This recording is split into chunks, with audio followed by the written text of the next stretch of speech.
Matapos ang pagputok ng Bulkang Kanlaon, naglabas ang Department of Health ng babala tungkol sa mga peligro sa kalusugan katulad ng pagkakaroon ng iritasyon at paghihina po ng baga dahil nga na-ingest nila or na-inhale yung ashfall. Ang payo po ng DOH, magsuot ng N95 mask, gumamit ng proteksyon sa mata at iwasan ang mga kontaminadong tubig para makaiwas po sa karamdaman.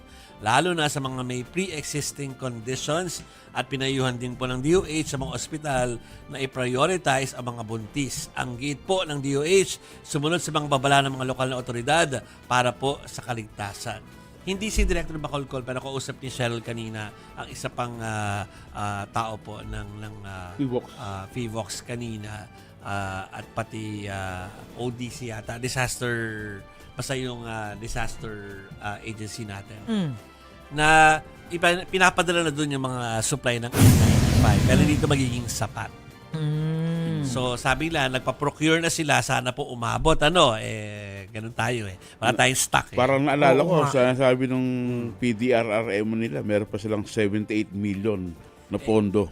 78 kung may million. pondo, yun na nga. So, bibili sila pero sana nga umabot for this. Ngayon nakailangan to no?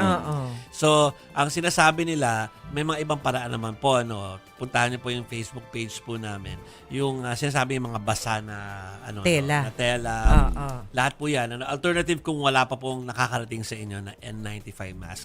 Mukhang kailangan niyo yun kasi doon sa nakita natin na explosion kahapon, yung dami nung lumabas na yon na ash, isipin nyo saan pupunta yun kung hindi sa lapag, sa paghinga natin. Masisinghot, kawawa lalo yung may hika.